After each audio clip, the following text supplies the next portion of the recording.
Sejam todas e todos muito bem-vindos. Eu sou a professora Larissa e hoje a gente vai conversar um pouquinho sobre gravitação.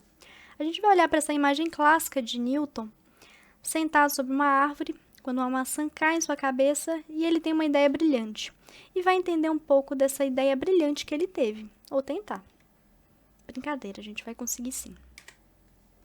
A gente chama de gravitação essa tendência que os corpos têm de se atraírem mutuamente. Você pode reparar que se você soltar uma maçã, ela vai ser atraída pela Terra. Ou se você quiser ir um pouquinho mais longe, você pode reparar que a Terra está atraindo a Lua. Tanto que a Lua está orbitando a Terra. Todos os dias, todos os anos, sempre. Ou, se você quiser ir um pouquinho mais longe, você pode reparar que o Sol está atraindo a Terra. E não só a Terra, todos os outros corpos do Sistema Solar.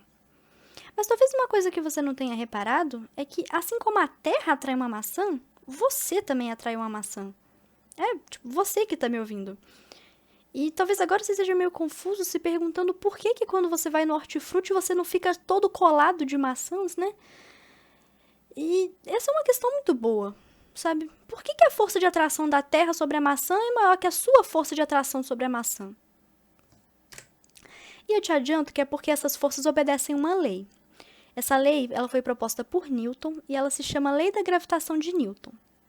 E ela diz que toda partícula do universo atrai todas as outras partículas do universo, com uma força gravitacional. Olha aí, um conceito novo. E o módulo dessa força gravitacional é dado por F é igual a G que multiplica M1 vezes M2 dividido por R ao quadrado. Esse G é uma constante e a gente chama ela de constante gravitacional. M1 é a massa da partícula 1 e M2 é a massa da partícula 2. E o R é a distância entre essas partículas. Então, agora fica mais fácil a gente responder a pergunta. A força de atração da Terra sobre a maçã é maior que a sua força de atração sobre a maçã? Porque a Terra tem uma massa muito maior que a sua. Vamos imaginar aqui, nessa equação, a massa da Terra e a massa da maçã. A massa da Terra é muito, muito, muito, muito grande. Consequentemente, a força vai ser muito grande.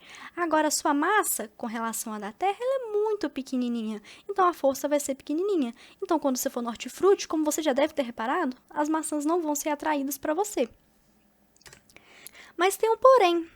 A lei da gravitação de Newton se aplica estritamente para partículas, como você deve ter reparado aqui. Toda partícula do universo atrai todas as outras partículas. E a Terra não é uma partícula e a maçã também não é uma partícula. Mas tem outra questão. A gente pode aplicar essa lei para objetos reais, desde que a gente escolha objetos que tenham uma distância muito maior que o seu tamanho. Então, por exemplo, a Terra e a Lua. Com relação ao tamanho deles, a distância é muito, muito grande, a distância entre eles, né? Então tá tudo bem, a gente pode considerar eles como partícula, e daí essa equação vai ser verdadeira. Mas isso não é o caso da Terra e da maçã. O raio entre eles é pequenininho. Então como que a gente resolve esse problema? Não se preocupa, Newton já resolveu por você. E ele resolveu isso provando o importante teorema das cascas, que diz o seguinte: uma casca esférica uniforme de matéria atrai uma partícula que se encontra fora da casca como se toda a massa da casca estivesse concentrada no seu centro. Ou seja, a nossa maçã, a nossa Terra pode ser considerada como uma casca esférica, com toda a sua massa concentrada lá no núcleo dela, lá dentro. E daí, o raio entre a massa dela, que é esse pontinho, e a massa da maçã se torna grande. E daí isso daqui se torna verdade. Bem, a gente já fez um apanhado sobre gravitação, entendemos um pouquinho como funciona, e agora vamos tentar ver um pouquinho disso na prática. Para isso, a gente vai usar um simulador que se chama Universe Sandbox 2. Ele é muito legal, com certeza vocês vão amar. Bem, estamos aqui nele. Antes de fazer a simulação que eu quero com vocês sobre a gravitação, eu quero mostrar um pouquinho dele, porque ele é incrível. O visual dele é muito bonito, vocês vão ver. E ele toca uma musiquinha de fundo que é tão gostosa, tão calmante. E ela me leva pra uma vibe assim meio Cosmos do Sagan, sabe? E de certa forma, se vocês se concentrarem, né, o suficiente, vocês conseguem entrar na nave da imaginação que Sagan propôs. E com essa plataforma vocês vão conseguir viajar muito longe. E vai ser muito interessante. Eu fico imaginando como Sagan ficaria feliz de ter esse tipo de recurso, sabe? Para poder exercitar a imaginação dele que ele gostava tanto. Mas enfim, a gente tem, vamos aproveitar.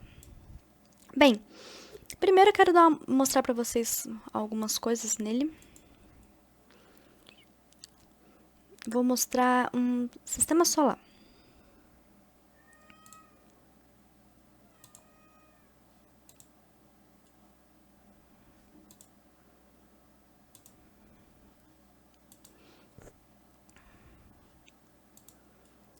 Olha, aqui a gente tem um sistema solar, a gente pode ir bem para longe, ou a gente pode chegar bem perto. Opa, estamos no Sol.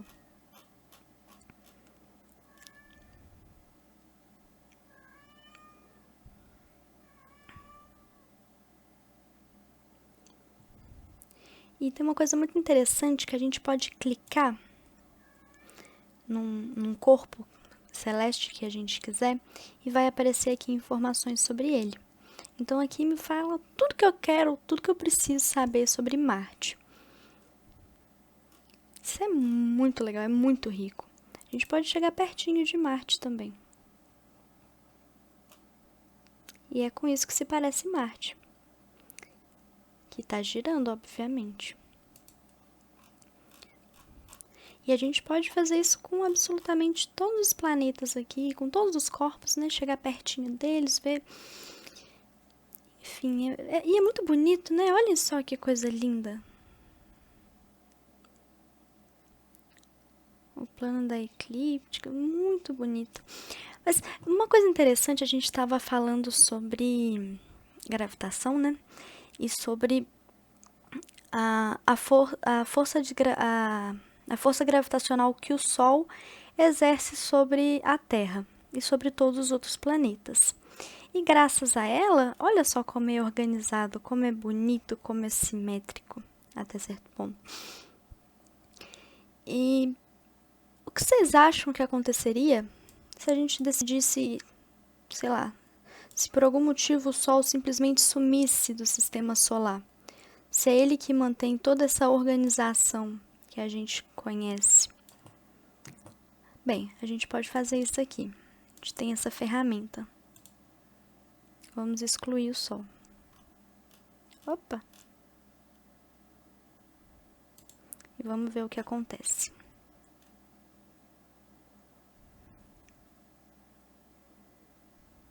Veja os planetas saindo pela tangente, porque eles já não têm mais o que orbitar.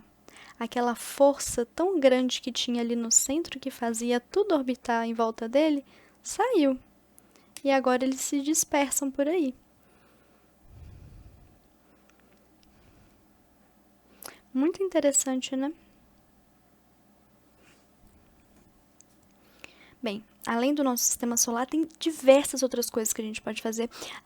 Além disso daqui, tem outras milhares de ferramentas. Olha, tem muita coisa. Se eu quiser adicionar 1 milhão de Júpiteres aqui, eu posso. E eu posso fazer tudo que vocês imaginarem. É sério, gente, vocês não estão entendendo. Esse software é muito rico. E, enfim, eles vão ficar aqui saindo, né? Vamos ver alguma outra coisa. Além do nosso sistema solar, a gente pode ir para um outro sistema. Vamos para o sistema de Kepler 186. Olha, é um outro sistema estelar. No centro dele tem a estrela dele, que é a Kepler 186, e tem seus planetas que estão girando. Da mesma forma, a gente pode clicar e ter informações sobre eles, que aqui estão. E aqui a gente também pode fazer todas as modificações que a gente quiser. Vamos tirar o Sol de Kepler também para ver o que acontece. A mesma coisa, porque era aquela força gravitacional que estava unindo todo mundo ali.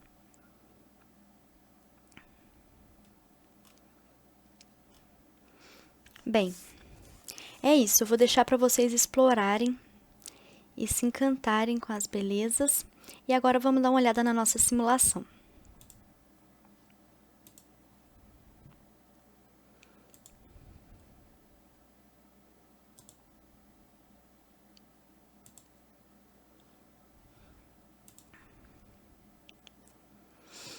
Bem, nessa simulação nós temos assim, o sistema é o seguinte, a gente tem a Terra e a uma certa distância da Terra a gente tem Plutão.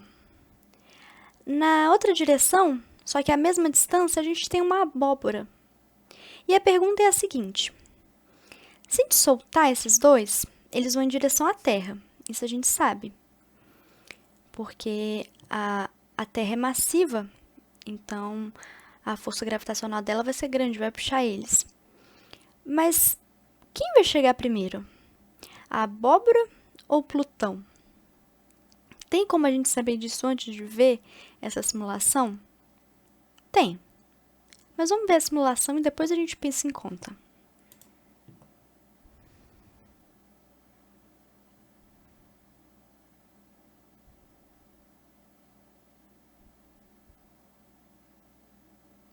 E eles chegam quase que ao mesmo tempo. Uma característica muito importante da gravidade é que a aceleração gravitacional de um objeto não é afetada pela sua massa.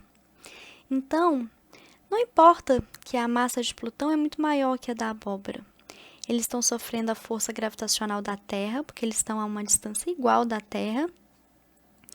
E então, eles vão ter a mesma aceleração em direção à Terra e vão chegar quase que ao mesmo tempo. Vão ter algumas correçõezinhas e por esse motivo não vai ser exatamente ao mesmo tempo, mas, assim, aproximadamente ao mesmo tempo.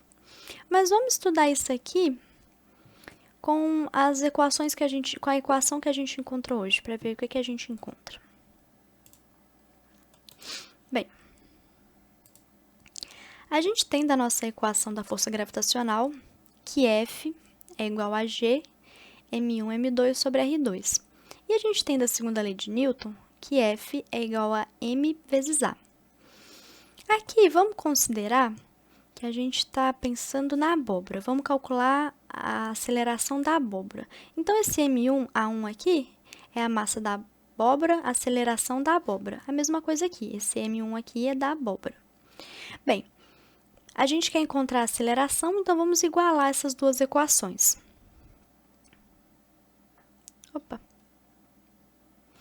Vamos igualar essas equações. E vamos começar a simplificar. Primeiro e último, porque é só isso que a gente vai fazer, a gente vai multiplicar os dois lados da equação por 1 sobre M1. E quando a gente fizer isso, a gente vai sumir com a M1 nos dois lados da equação. E a gente vai ter que A1 é igual a G, que multiplica M2 vezes R2. Ou seja, a massa da abóbora não conta para a aceleração dela. O que vai influenciar vai ser só a força gravitacional, a massa do outro objeto e o raio entre eles. Ponto. Assim se define A1. Então, é por isso que eles chegam quase ao mesmo tempo. Porque não depende da massa deles. E aqueles valores eram igual para os dois. Então, a aceleração da abóbora era igual à aceleração de Plutão. Mas, como eu disse, é aproximadamente. Porque Eles saíram da mesma posição ao mesmo tempo e o raio de Plutão é maior. Então, Plutão vai encostar na Terra primeiro. Tem isso. E tem também que, claro que a Terra é o corpo que está influenciando gravitacionalmente esses dois outros corpos mais forte. Só que existem outras influências gravitacionais e existem a própria influência que eles estão fazendo na trajetória deles. Então tem todos esses reparos que a gente tem que fazer e que no fim Plutão chega um pouquinho primeiro. Mas a gente pode falar que é quase junto. Gente, foi isso, viu? Eu espero que vocês tenham entendido, que vocês tenham gostado desse simulador. Eu acho ele incrível. Eu mostrei só um pouquinho dele aqui pra vocês. Eu espero que vocês tenham gostado e que façam uso. Eu vou deixar aqui embaixo um link para vocês baixarem ele grátis. Mas quem tiver a oportunidade de comprar ele na Steam, compre, porque ele não é feito por uma grande empresa. Na verdade, ele é feito por um grupo de pessoas que